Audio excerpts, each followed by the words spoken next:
എല്ലാവർക്കും നമസ്കാരം. എല്ലാവരും സുഖമായിരിക്കുന്നു എന്ന് വിശ്വസിക്കുന്നു. അപ്പം ഞാനിന്ന് വന്നിരിക്കുന്ന പുതിയ വിഷയം അല്ലെങ്കിൽ ടോപ്പിക് എന്ന് പറയുന്നത് നമ്മളുടെ മെഡിറ്റേഷൻ്റെ ഭാഗമായിട്ട് നമ്മളുടെ തേർഡ് ഐ ചക്ര അല്ലെങ്കിൽ ആജ്ഞാചക്ര എങ്ങനെയാണ് ആക്ടിവേറ്റ് ചെയ്തെടുക്കുക എന്നുള്ള കാര്യം എനിക്കറിയാവുന്നത് നിങ്ങളിലേക്ക് ഷെയർ ചെയ്യുകയാണ്. അപ്പോൾ പല സബ്സ്ക്രൈബേഴ്സും പറയുന്നൊരു കാര്യം എന്ന് പറഞ്ഞാൽ ഒരു വീഡിയോ കഴിഞ്ഞ് അടുത്തതിലേക്ക് കുറച്ചൊരു ലാഗിങ് വരുന്നു. അപ്പോൾ പെട്ടെന്ന് പുതിയ വീഡിയോ ഇടണം എന്നിങ്ങനെ പറയുന്നൊരു സജഷനുണ്ട്. അപ്പോൾ എൻ്റെ ഒരു കൺസെപ്റ്റ് എന്ന് പറഞ്ഞാൽ എൻ്റെ സബ്സ്ക്രൈബേഴ്സ് വ്യൂവേഴ്സായിട്ടുള്ള ആളുകളെല്ലാം ഞാൻ നേരത്തെ വീഡിയോയിൽ പറഞ്ഞിട്ടുണ്ട്, എനിക്ക് ഓരോരോ ജുവൽസാണ്. അപ്പോൾ ഒരു രീതിയിൽ അല്ലെങ്കിൽ വേറൊരു രീതിയിൽ നിങ്ങളെല്ലാം സ്പിരിച്വാലിറ്റി അല്ലെങ്കിൽ ആ ഒരു ജേണിയിൽ ഓരോന്നും കൈവരിച്ച് അല്ലെങ്കിൽ പ്രാപിച്ച് ആ ഒരു രീതിയിലൊക്കെ നിൽക്കുന്നത് കൊണ്ട് എല്ലാവർക്കും ഒരുപാട് കാര്യങ്ങൾ അറിയാം. അപ്പോൾ അതിൽ ഏറ്റവും സ്പെഷ്യലായിട്ടുള്ള എനിക്ക് കിട്ടുന്ന അറിവുകൾ നിങ്ങളിലേക്ക് പ്രദാനം ചെയ്യണം എന്നുള്ള ആഗ്രഹത്തിൻ്റെ പുറത്ത് അതിങ്ങനെ തേടി പോകുമ്പോൾ നമുക്ക് യൂണിവേഴ്സൽ ഗൈഡൻസ് കിട്ടുന്ന അനുസരിച്ച് ആ ഒരു ടോപ്പിക്ക് സെലക്ട് ചെയ്തുകൊണ്ട് വരുമ്പോൾ ഇതിൻ്റെ ഇടയ്ക്ക് ഒരിത്തിരി സമയത്തിൻ്റെ ഒരു ഗ്യാപ്പ് വരും. അതൊന്ന് സഹകരിക്കുക, ക്ഷമിക്കുക. അപ്പോൾ എല്ലാ വീഡിയോയിലും പറയുന്നത് പോലെ വീഡിയോ മുഴുവനായിട്ടൊന്ന് കാണാൻ ശ്രമിക്കുക. ആദ്യമായിട്ടാണ് ഈ വീഡിയോ അല്ലെങ്കിൽ ചാനൽ കാണുന്നതെങ്കിൽ ഒന്ന് സബ്സ്ക്രൈബ് ചെയ്യുക, കമൻറ്റ് ചെയ്യുക, ഷെയർ ചെയ്യുക. അപ്പോൾ എൻ്റെ സബ്സ്ക്രൈബേഴ്സ് വ്യൂവേഴ്സായിട്ടുള്ള ഓരോ വ്യക്തികളും തരുന്ന ആ ഒരു സ്നേഹം, പ്രോത്സാഹനം, നല്ല സജഷൻസ്, ആ ഒരു മോട്ടിവേഷൻ എല്ലാത്തിനും ഈശ്വരൻ്റെ നാമത്തിൽ എൻ്റെ ഹൃദയത്തിൻ്റെ ഭാഷയിൽ നന്ദി പറയുകയാണ്. അപ്പോൾ മെഡിറ്റേഷൻ കൊണ്ട് ഉദ്ദേശിക്കുന്നത് എന്താണെന്ന് ചോദിച്ചാൽ നമ്മളെ ഒന്ന് അറിയുക. ഈ തിരക്കിട്ട ജീവിതത്തിൽ പല ഉത്തരവാദിത്തങ്ങളിൽ നമ്മളിങ്ങനെ ഓടി നടന്ന് മറ്റുള്ളവരുടെ കാര്യങ്ങളെല്ലാം ഫുൾഫിൽ ചെയ്യാൻ വേണ്ടിയിട്ട് നമ്മളുടെ കാര്യങ്ങൾ മാറ്റിവെച്ചുകൊണ്ട് ചെയ്യുമ്പോഴും അവരുടെ ഭാഗത്തുനിന്ന് നമുക്ക് യാതൊരു പോസിറ്റീവായിട്ടുള്ള ഒരു അപ്രോച്ചോ അല്ലെങ്കിൽ അല്ലെങ്കിൽ ഇങ്ങനെ ചെയ്തു തന്നതിന് നമുക്ക് താങ്ക്സോ അങ്ങനെയൊന്നും കിട്ടാത്ത പല സന്ദർഭങ്ങളും സാഹചര്യങ്ങളുമൊക്കെ ഉള്ളപ്പോൾ അതിൻ്റെയൊക്കെ അടുത്ത് നമ്മളുടെ സമയത്തിൻ്റെ ഒരു അല്പനേരം നമുക്ക് വേണ്ടി മാറ്റിവെച്ചുകൊണ്ട് ഞാൻ എന്താണ്, എൻ്റെ മൂല്യം എന്താണ്, അല്ലെങ്കിൽ ഈ ജീവിതം കൊണ്ട് ഞാൻ എന്താണ് അർത്ഥമാക്കുന്നത്, എന്താണ് എനിക്ക് ഒരു അച്ചീവ് ചെയ്യാൻ പറ്റുന്നത്, അല്ലെങ്കിൽ നമുക്ക് മെഡിറ്റേഷനൊക്കെ ചെയ്യുമ്പോൾ ആ കിട്ടുന്ന ആ ഒരു പീസ്ഫുൾനെസ് എന്തെങ്കിലും ആവുന്ന രീതിയിൽ നമ്മൾ ആ ഒരു മെഡിറ്റേഷൻ്റെ പാതകൾ ഓരോന്നോരോന്ന് അല്ലെങ്കിൽ സ്പിരിച്വാലിറ്റിയുടെ ഒരു ജേണിയിലെ ഓരോ സ്റ്റെപ്പും ചവിട്ടിക്കയറാനൊക്കെ വേണ്ടിയിട്ട് നമ്മൾ മെഡിറ്റേഷൻ സ്റ്റാർട്ട് ചെയ്യുന്നു. അപ്പോൾ അവിടെ നമുക്ക് മൂലാധാരം മുതൽ മുകളിലേക്ക് ചക്രാസ് ഉണ്ട്. അപ്പോൾ അതിൽ ഏറ്റവും പ്രധാനപ്പെട്ട ഒരു ചക്രയാണ് ആജ്ഞാചക്ര അല്ലെങ്കിൽ തേർഡ് ഐ ചക്ര. അവിടെ എന്ന് പറയുമ്പോൾ അത് ആക്ടിവേറ്റ് ആവുന്ന സമയത്ത് നമുക്കുണ്ടാകുന്ന കാര്യങ്ങളാണ് ഇമാജിനേഷൻ അല്ലെങ്കിൽ ക്ലെയർവോയൻസ് അല്ലെങ്കിൽ ഹൈ ഇൻഡ്യൂഷൻ അല്ലെങ്കിൽ ഇന്നർ നോയിങ്. ക്ലെയർവോയൻസ് എന്ന് പറഞ്ഞാൽ നമ്മളുടെ സെൻസറി സിസ്റ്റത്തിൻ്റെ വെളിയിൽ നിന്നുകൊണ്ട് വരാൻ പോകുന്ന കാര്യങ്ങളെക്കുറിച്ച് നമുക്ക് സെൻസ് ചെയ്ത് മനസ്സിലാക്കാനായിട്ട് സാധിക്കുക. ഒരു അപകടമാണെങ്കിലും ഒരു അവയർനെസ് ആണെങ്കിലും അപ്പോൾ നമുക്ക് അതിന് വേണ്ടിയിട്ട് ആ ഒരു ഡിവൈൻ യൂണിവേഴ്സൽ ഫോഴ്സ് അല്ലെങ്കിൽ എൻ്റെ ഉള്ളിലിരിക്കുന്ന ഈശ്വരീയ ചൈതന്യത്തിലേക്ക് പ്രാർത്ഥിച്ചുകൊണ്ട് വരുന്നതിനെ ഒരല്പം മാറ്റി നിർത്താനൊക്കെ വേണ്ടിയിട്ട് നമ്മളെക്കൊണ്ട് നമുക്ക് പറ്റുക. നമ്മളുടെ ജീവിതത്തിലായാലും പുറത്തുള്ള ആളുകളുടെ ജീവിതത്തിലായാലും ഒക്കെ നമുക്ക് ആ ഒരു ഇന്നർ നോയിങ് ഉണ്ടാവുക. പിന്നെ ആ ഒരു ഇൻറ്റ്യൂഷൻ എന്ന് പറഞ്ഞാൽ പ്രസൻറ്റ് മൊമെൻറ്റിൽ കൃത്യമായി നമുക്ക് നമ്മളുടെ എനർജി അല്ലെങ്കിൽ നമ്മുടെ സമയം അല്ലെങ്കിൽ നമ്മളുടെ ഫോക്കസ് എല്ലാം അവിടെ തന്നെ നിർത്തിക്കൊണ്ട് ഓരോരോ ആക്ഷൻ ഓറിയൻറ്റഡ് ആയിട്ടുള്ള കാര്യങ്ങൾ വരുമ്പോൾ നമ്മളുടെ ഡെവിൾ എനർജി നമ്മളിലൂടെ പ്രവർത്തിക്കാതെ ഡിവൈൻ എനർജിയെ പ്രവർത്തിപ്പിച്ചുകൊണ്ട് ആ ഒരു കാര്യത്തിന് നല്ല ഡിസിഷൻ എടുത്തുകൊണ്ട് മുന്നോട്ട് പോകാനായിട്ടൊക്കെയുള്ള ഈ കാര്യങ്ങളെല്ലാം നമ്മളുടെ തേർഡ് ഐ ചക്ര ആക്ടിവേറ്റ് ആകുമ്പോൾ നമുക്ക് സാധിക്കും. അപ്പോൾ ഇവിടെ തേർഡ് ഐ ചക്ര എന്ന് പറയുമ്പോൾ നമുക്കറിയാം നമ്മളുടെ ഈ രണ്ട് പുരുവത്തിൻ്റെ ഇടയ്ക്കായിട്ട് ആ ഒരു പൊസിഷനിലാണ് അതിൻ്റെ ആ ഒരു സ്ഥാനം. അപ്പോൾ ഇവിടെ നമ്മൾ തേർഡ് ഐ ചക്ര ആക്ടിവേറ്റ് ചെയ്യുമ്പോൾ അവിടെയാണ് നമ്മളുടെ പ്രധാനപ്പെട്ട 3 നാഡികൾ ഇട, പിംഗള, സുഷുമ്ന എന്ന് പറയുന്നത് വന്ന് മെർജ് ആവുന്നത്. അവിടെ നിന്നും അത് ഒരുമിച്ച് ക്രൗൺ ചക്രയിലേക്ക് ആക്ടിവേറ്റ് ചെയ്ത് പോകുന്നത്. അപ്പോൾ ഒരു മനുഷ്യനെ സംബന്ധിച്ചിടത്തോളം മെഡിറ്റേഷൻ കൊണ്ട് ഉദ്ദേശിക്കുന്നതിൻ്റെ ഏറ്റവും ഹയസ്റ്റ് ആയിട്ടുള്ള ഒരു കാര്യമാണ് നമ്മളുടെ തേർഡ് ഐ ചക്ര ആക്ടിവേറ്റ് ആകുമ്പോൾ നമ്മൾക്ക് ഉണ്ടാവുന്നത്. പ്രസൻറ്റ് മൊമെൻറ്റിൽ നിന്ന് ജീവിക്കുക.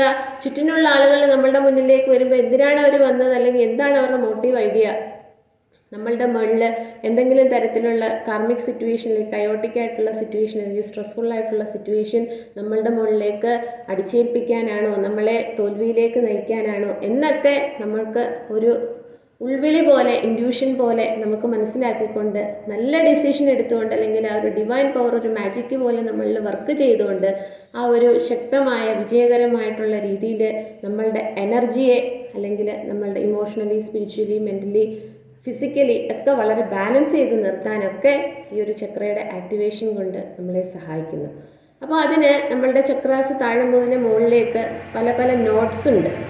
അപ്പോൾ ആ ഒരു നോട്ട് എന്ന് പറയുന്നത് രുദ്രഗ്രന്ഥി എന്ന് പറയുന്ന തേർഡ്, അല്ലെങ്കിൽ ദ ഹയസ്റ്റ് നോട്ട് എന്ന് പറയുന്ന അതാണ് ഈ ഒരു തേർഡ് ഐ ചക്രയിൽ ഇരിക്കുന്നത്. അപ്പോൾ ആ ഒരു ചക്രയെ ആക്ടിവേറ്റ് ചെയ്ത് വാതിൽ തുറക്കുന്നത് പോലെ ഒന്ന് തുറന്ന് അതിനകത്ത് ഇരിക്കുന്ന ആജ്ഞാചക്രയുടെ ആ ഒരു ഗോഡസ് എന്ന് പറയുന്നത് അഗ്നി ശക്തിയാണ്. അത് ഒരു ഡയറ്റിയാണ്, ഗോഡാണ് എന്നൊക്കെ നമുക്ക് പറയാം. അപ്പോൾ ഞാൻ ഈ വീഡിയോയിൽ പറയുന്ന കാര്യങ്ങൾ നിങ്ങൾ വളരെയധികം സ്ട്രെസ്ഫുള്ളായിട്ട്, അല്ലെങ്കിൽ എനിക്കത് ആക്ടിവേറ്റ് ചെയ്യണം എന്നുള്ള രീതിയിൽ നമ്മൾ ഈ പറയുന്ന കാര്യം ചെയ്യാൻ പാടില്ല. ഞാൻ പറയുന്നതെന്ന് പറഞ്ഞാൽ മെഡിറ്റേഷൻ നമ്മൾ താഴത്തെ ചക്ര മുതൽ, നമ്മൾ മൂലാധാരം മുതൽ ഓരോ ചക്രയുടെ ബ്ലോക്കേജ് എല്ലാം മാറ്റി നമ്മളുടെ ഈ പ്രാണ എന്ന് പറയുന്നത് ടു ആൻഡ് ഫ്രോ ഒഴുകിക്കൊണ്ടിരിക്കുന്ന ഒരു വ്യക്തിക്ക് സ്പിരിച്വാലിറ്റിയുടെ കുറച്ചുകൂടി ഡീപ്പായിട്ട് പോകണമെന്നുണ്ടെങ്കിൽ നമുക്ക് ആജ്ഞാചക്ര ആക്ടിവേറ്റ് ചെയ്ത് അതിൻ്റെ അവിടെ നടക്കുന്ന, അല്ലെങ്കിൽ അതെങ്ങനെ ആക്ടിവേറ്റ് ചെയ്യുന്നു എന്നുള്ള കാര്യമാണ് ഇവിടെ പറയുന്നത്. അത് കുണ്ടലിനി ആക്ടിവേഷൻ പോലെ തേർഡ് ഐ ചക്രയുടെ ആക്ടിവേഷൻ നമുക്ക് ബാക്കിയെല്ലാം ബ്ലോക്ക് ചെയ്ത് വെച്ചുകൊണ്ട് ഇത് മാത്രം ചെയ്തെടുക്കാമെന്ന് വെച്ച് കഴിഞ്ഞാൽ അങ്ങനെ ചെയ്യാൻ പാടില്ല. അപ്പോൾ നമ്മളുടെ ജീവിതം നമ്മളുടെ കയ്യിൽ നിന്നൊക്കെ പുറത്തു പോകാനുള്ള, അല്ലെങ്കിൽ നമ്മളെ തന്നെ നമ്മളുടെ എനർജി വൈസ് ഒക്കെ നമുക്ക് ഔട്ട് ഓഫ് കൺട്രോളിലാവാനുള്ളൊരു സാധ്യതയുണ്ട്. അപ്പോൾ നമ്മളുടെ ആജ്ഞാചക്ര ആക്ടിവേറ്റ് ചെയ്യുന്നതിൻ്റെ ഒന്നാമത്തെ കാര്യം എന്ന് പറഞ്ഞാൽ അവിടെയുള്ള രുദ്രഗ്രന്ഥിയുടെ നോട്ട് നമ്മൾ അൺബ്ലോക്ക് ചെയ്തെടുക്കുക, അല്ലെങ്കിൽ ആ ഒരു വാതിൽ നമ്മൾ തുറക്കുക. അപ്പോൾ അവിടെ ഇങ്ങനെ തുറന്നുകൊണ്ട് അതിനകത്ത് ഒരു ലോട്ടസ്, ഒരു താമരപ്പൂവിനകത്ത്, താമരപ്പൂവിൻ്റെ പെരികാർപ്പ് എന്ന് പറയുന്ന ആ ഭാഗം, അല്ലെങ്കിൽ മുകുളം എന്ന് പറയുക, അല്ലെങ്കിൽ ഫ്രൂട്ട് വോൾ എന്നൊക്കെ പറയുന്നതിൻ്റെ അകത്ത് കുടിയിരിക്കുന്ന ആ ഒരു ഡയറ്റിയാണ്, അതായത് അഗ്നി ശക്തി. അപ്പോൾ ആ ഒരു ശക്തിയുടെ ഒരു ഫിസിക്കൽ അപ്പിയറൻസ് എങ്ങനെയാണെന്ന് ചോദിച്ചാൽ അതൊരു വെള്ള താമരപ്പൂവാണെന്ന് ഞാൻ പറഞ്ഞു. അതിന് 2 ഇതളുകളേ ഉള്ളൂ. അതൊരു മൂൺ ഷേപ്പിൽ ആ ഒരു, അല്ലെങ്കിൽ വെള്ള കളറിൽ നമുക്ക് വിഷ്വലൈസ് ചെയ്യാം. 2 ഇതളുകളുള്ള ഒരു വെള്ള താമരപ്പൂവ് ചന്ദ്രഭഗവാന്റെ ആ ഒരു ഷേപ്പിലിരിക്കുന്നു. അപ്പോൾ അതിൻ്റെ ഒരിതളിന് അവിടെയുള്ള ബീജമന്ത്രം എന്ന് പറയുന്ന ഹം, അപ്പുറത്തെ ഇതളിൻ്റെ ബീജമന്ത്രം എന്ന് പറയുന്നത് ഷം.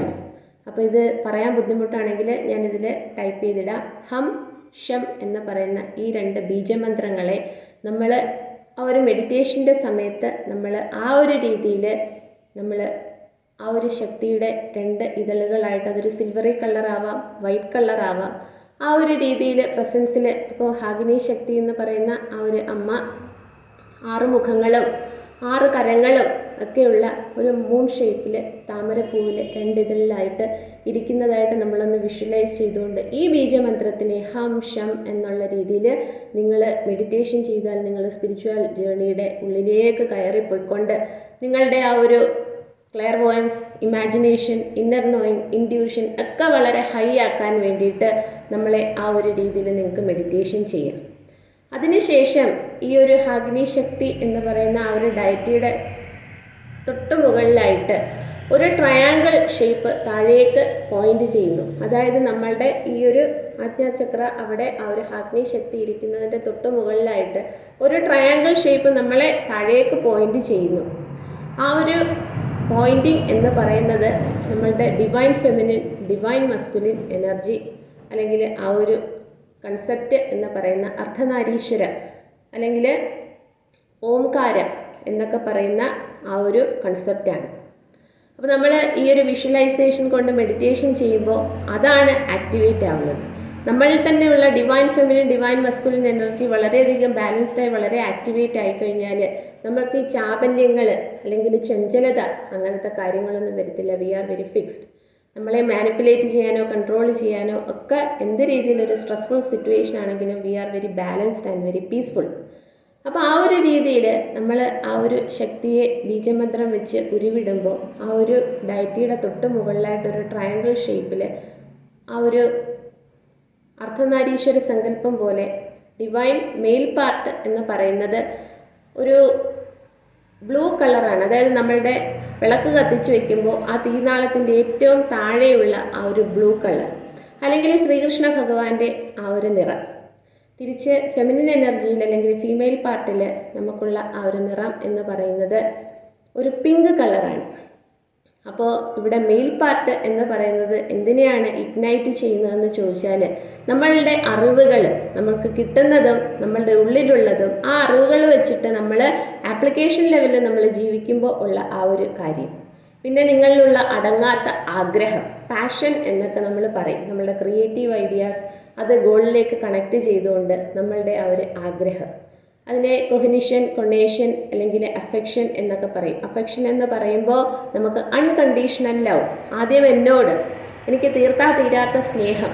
അപ്പോൾ എൻ്റെ കൈയൊന്ന് മുറിഞ്ഞാൽ, അല്ലെങ്കിൽ എനിക്ക് ഒരുത്തി നേരം ഉറങ്ങാൻ പറ്റിയില്ലെങ്കിൽ, സമയത്തിന് ആഹാരം കഴിച്ചില്ലെങ്കിൽ, എനിക്ക് എൻ്റെ ആഗ്രഹങ്ങൾ പുസ്തകം വായിക്കുക, പാട്ട് കേൾക്കുക, അല്ലെങ്കിൽ അങ്ങനത്തെ കാര്യങ്ങളെല്ലാം ചെയ്യാൻ ഒരു ദിവസം പറ്റിയില്ലെങ്കിൽ ഒക്കെ നമ്മളോട് തന്നെ തോന്നുന്ന ചെറിയ ഒരു വിഷമം. അപ്പോൾ അതിനെ കുറച്ചുകൂടി ഒരു നറിഷ് ചെയ്ത് കൊണ്ടുപോകാനായിട്ടുള്ള ആദ്യം എന്നോടുള്ള സ്നേഹവും അതേ സ്നേഹം നമുക്ക് പുറത്തോട്ട് ഒഴുകുമ്പോൾ ഈശ്വരനോട് എല്ലാ ചരാചരങ്ങളും സുഖമായിരിക്കണേന്ന് നമ്മൾ മനസ്സ് തുറന്ന് അല്ലെങ്കിൽ ഹൃദയം തുറന്ന് പ്രാർത്ഥിക്കുക. അപ്പോൾ അങ്ങനെ ആ ഒരു രീതിയിൽ നിങ്ങൾക്ക് ആക്ടിവേറ്റ് ചെയ്യാം. അല്ലെങ്കിൽ നിങ്ങളുടെ തേർഡ് ഐ ചക്ര ആക്ടിവേറ്റ് ചെയ്യാൻ ഈ ഒരു ഹംശം ബീജമന്ത്രം ചേർക്കാതെ നമ്മൾ ഓംകാര അല്ലെങ്കിൽ ഓം എന്ന് പറയുന്ന മന്ത്രത്തിനെ മെഡിറ്റേഷൻ ചെയ്യുമ്പോൾ ആ ഒരു രീതിയിൽ നമ്മളുടെ ആജ്ഞാചക്ര ആക്ടിവേറ്റ് ചെയ്തെടുക്കാം. അപ്പോൾ ഈ ഒരു രീതിയിൽ രുദ്രഗ്രന്ഥി നോട്ട് നമ്മൾ ഓപ്പൺ ചെയ്തു അല്ലെങ്കിൽ അൺബ്ലോക്ക് ചെയ്തു, അതിലിരിക്കുന്ന അഗ്നി ശക്തി, ആ ഒരു ശക്തിയുടെ ബീജമന്ത്രം വെച്ച് മെഡിറ്റേറ്റ് ചെയ്യാം ഒരു രീതിയിൽ. അല്ലെങ്കിൽ നമ്മളുടെ അർദ്ധനാരീശ്വര സങ്കല്പം പോലെ അവിടെ കുടികൊള്ളുന്ന ആ ഒരു ഓം എന്ന് പറയുന്ന ആ ഒരു മന്ത്രത്തിനെ വെച്ച് നമുക്ക് മെഡിറ്റേഷൻ ചെയ്യാം. ഇതെല്ലാ ദിവസവും മെഡിറ്റേഷൻ ചെയ്യുമ്പോൾ നമ്മൾ ആ ഒരു ചക്രയുടെ അടുത്ത് വരുമ്പോൾ ഈ രീതിയിലൊന്ന് വിഷ്വലൈസ് ചെയ്ത് ഏത് രീതിയിൽ വേണമെങ്കിലും നിങ്ങൾക്ക് മെഡിറ്റേഷൻ ചെയ്യാം. അല്ലെങ്കിൽ സൂര്യഭഗവാനെ ഉദിച്ചു നിൽക്കുമ്പോൾ അങ്ങോട്ട് നോക്കി കണ്ണുകൾ അടച്ചു നിന്ന് ആ ഒരു ശക്തി ഇങ്ങോട്ട് നമ്മളിവിടെ പ്രവഹിക്കുന്നു എന്നുള്ള രീതിയിൽ ഒരു 20 മിനിറ്റ് കണ്ണടച്ചു നിന്ന് ഇത്രയും വിഷ്വലൈസ് ചെയ്തുകൊണ്ട് നിങ്ങൾക്ക് മെഡിറ്റേഷൻ ചെയ്യാം. ഒന്നുകൂടി പറയുകയാണോ, അല്ലെങ്കിൽ ഒരു വട്ടം കൂടി പറയുകയാണ്, നമ്മളുടേതായിട്ടുള്ള ആ ഒരു കൺട്രോളിങ് ആ ഒരു രീതിയിൽ എനിക്കിത് ആക്ടിവേറ്റ് ചെയ്യണമെന്ന് പറഞ്ഞ് നമ്മൾ ഓവർ എഫേർട്ട് ഇട്ട് ഇത് ചെയ്യാൻ പാടില്ല. അങ്ങനെ ആകുമ്പോൾ അത് നടക്കില്ലെന്ന് മാത്രമല്ല, പിന്നെ എല്ലാ കാര്യങ്ങളും നമ്മളുടെ കൺട്രോൾ വിട്ടു പോകും. അതുകൊണ്ട് നമ്മൾ നോർമലി വെള്ളം ഇങ്ങനെ ഒഴുകിപ്പോകുന്നത് പോലെ, നമ്മളുടെ പ്രാണ ഉള്ളിലൂടെ ഇങ്ങനെ ഒഴുകുന്നത് പോലെ നമ്മളുടെ സ്പിരിച്വൽ ജേണിയുടെ അടുത്ത പാതയിലേക്കൊക്കെ പോകാൻ, അല്ലെങ്കിൽ കുറച്ചുകൂടി ഉള്ളിലേക്ക് കയറിക്കൊണ്ട് കാര്യങ്ങൾ ചെയ്യണമെന്ന് ആഗ്രഹമുള്ളവർക്ക് ഈ ഒരു അറിവ് എനിക്കറിയാവുന്നത് നിങ്ങളിലേക്ക് പ്രദാനം ചെയ്തു തന്നതാണ്. അപ്പോൾ ഈ ഒരു തേർഡ് ഐ ചക്രയുടെ ആക്ടിവേഷൻ കൊണ്ട് നമുക്കുണ്ടാകുന്ന ഇൻഡ്യൂഷൻ, അല്ലെങ്കിൽ ക്ലെയർവോയൻസ്, അല്ലെങ്കിൽ ഇന്നർ നോയിങ്, അല്ലെങ്കിൽ ഇമാജിനേഷൻ, അല്ലെങ്കിൽ മുമ്പിൽ ഒരാൾ വരുമ്പോൾ അവരുടെ മനസ്സിലൂടെ കടന്നു പോകുന്ന കാര്യങ്ങൾ, അവരെന്തിനാ എൻ്റെ മുന്നിൽ വന്നത് എന്നൊക്കെയുള്ള രീതിയിൽ നമ്മൾ മനസ്സിലാക്കിക്കൊണ്ട് നമ്മളുടെ ജീവിതത്തിലേക്ക് മാത്രം വളരെ ഫോക്കസ് ചെയ്ത് നിന്നുകൊണ്ട് നമ്മൾ ജീവിക്കുക, മറ്റുള്ളവർക്ക് ഉപദ്രവമൊന്നും ഉണ്ടാവാതിരിക്കുക എന്നുള്ള രീതിയിൽ നമ്മൾ ജീവിതം മുന്നോട്ട് കൊണ്ടുപോകാനായിട്ട് ഇത് സഹായിക്കും. അപ്പോൾ ഈ അറിവ് മറ്റുള്ളവർ കൂടി ഒന്ന് പറഞ്ഞു കൊടുക്കുക, പകർന്നു കൊടുക്കുക. ഒന്നുകൂടി പറയട്ടെ, അഗ്നി ശക്തി എന്ന് പറയുന്നത് ഫെമിനിൻ എനർജിയാണ്. ഫെമിനിൻ എനർജി എന്ന് പറയുന്നത് അത് പുരുഷനിലായാലും സ്ത്രീയിലാണെങ്കിലും അത് സൂചിപ്പിക്കുന്നത് പുതിയ ക്രിയേഷന് വേണ്ടിയിട്ടാണ്. നിങ്ങളുടെ ഉള്ളിലുള്ള ഒരു പവറിനെ മനസ്സിലാക്കിക്കൊണ്ട് ആ പവറിൽ നമ്മൾ നിന്നുകൊണ്ട് ഈശ്വരനോട് ഗ്രേറ്റ്ഫുൾ ആയിക്കൊണ്ട് നിങ്ങൾക്ക് എന്തെല്ലാം നിങ്ങളുടെ ജീവിതത്തിൽ അച്ചീവ് ചെയ്തെടുക്കാൻ വേണ്ടിയിട്ടുള്ള ആ ഒരു ഫെമിനിൻ എനർജിയാണ് നമ്മൾ ഇവിടെ ഉയർത്തുന്നത്, അല്ലെങ്കിൽ ഓപ്പൺ ചെയ്ത് ആക്ടിവേറ്റ് ചെയ്തത്. അപ്പോൾ ഈ അറിവ് മറ്റുള്ളവർക്ക് കൂടി ഒന്ന് പറഞ്ഞു കൊടുക്കുക, പകർന്നു കൊടുക്കുക. കൂടുതൽ ആൾക്കാരുടെ ചാനലൊന്ന് സബ്സ്ക്രൈബ് ചെയ്യുക, കമൻറ്റ് ചെയ്യുക, ഷെയർ ചെയ്യുക. എല്ലാവർക്കും ഒരിക്കൽ കൂടി നന്ദി.